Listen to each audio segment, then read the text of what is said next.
And I have not had the opportunity to really meet this next guest, but I've seen a lot of his movies and television shows where he plays this really nasty guy. So you get this impression that he's this real shithead that you just really don't want to meet. But this weekend I've had the opportunity to really talk to him a bit, and he's really, I don't know if he wants me to say this, but he's a really nice guy. And the great thing about being able to do these cons and stuff is to meet and make new friends. And I'd like to introduce a really nice guy, Mr. J. Acovone.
So what's been new with you guys?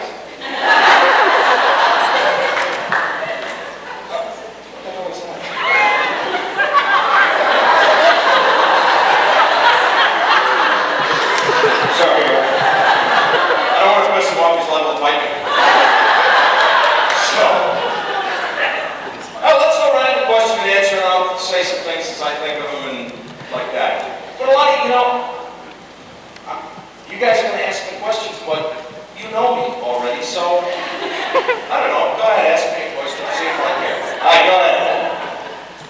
Is there a character in a story or even a short story that you have read that you really would like to play?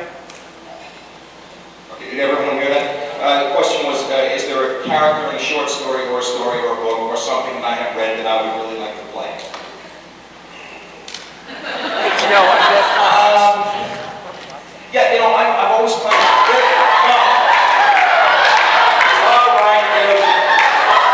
Get your minds out of the gutter. It's not right, man. This is on the tape, Jesus.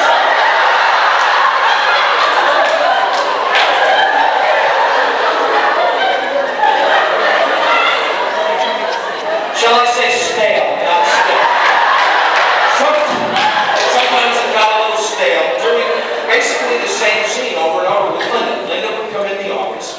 She would want something. I would say no. We would argue. She won and went away. And that was basically the same scene that I played with Linda in a lot of the shows. And so, yeah, I would have liked there to have been a lot more action. And at one point it didn't matter with who, throw somebody in the mix that, we get a little heat going with Joe.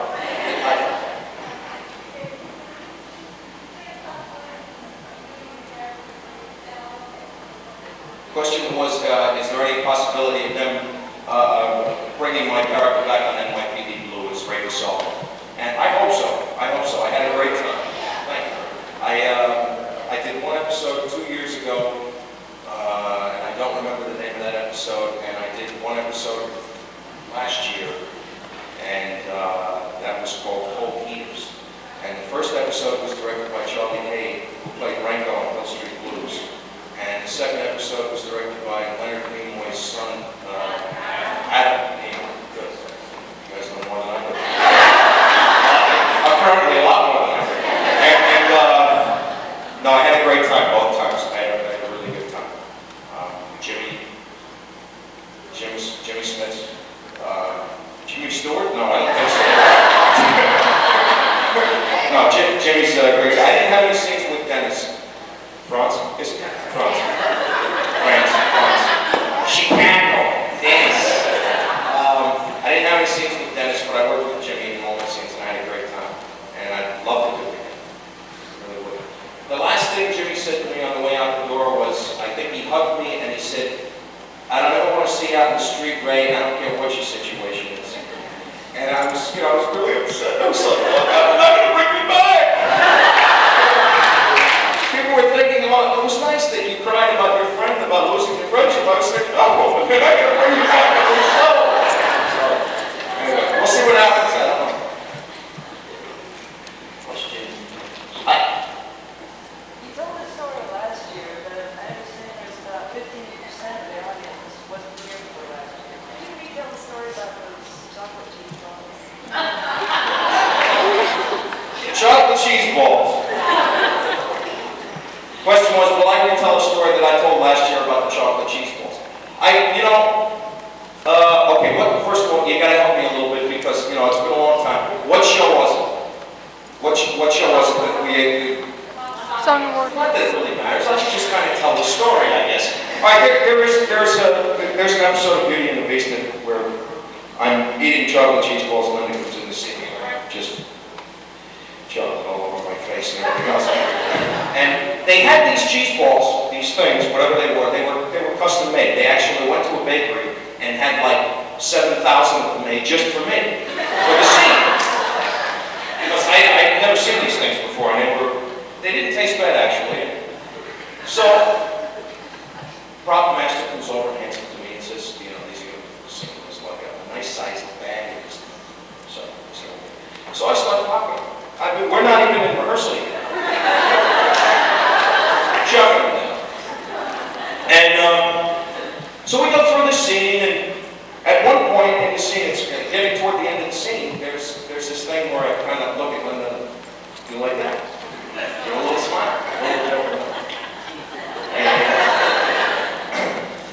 So, and I forget who the director was, let's say it was Victor Lowell for argument's sake, okay? I don't really remember who it was, but so we started doing takes. I get it about halfway through, get to that smile. It'd be like, come. All right. Must be them, can't be me. So we do it over and over, and each time we got to the certain part, cut. And finally I walked up to Victor Lowell and I said, Vic, what's going on? Why all this cutting? He said, Jay, you're smiling and you got chocolate all over your teeth. And it looks like the Beverly Hillbillies. So we can't have this. Now, the other part was that when I started popping these things, I forgot that we probably have to do 60 takes of this. So now, I'm this big. And I'm trying to smile. And it's like, hey. Anyway, that's pretty much the chocolate cheese ball story. I hope I did it justice. I don't know whether I did it or not, but that's what I remember about it right now. It's always fun for me to read fantasy stories where it's 20 years later, after this man broke kids, and Joe is still working in the same job. And no sex.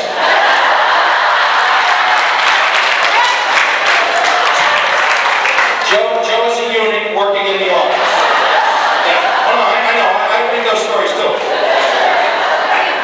do you think that would be doing? And pick a wife Pick a wife for or so. Joe. Tell us what she's like.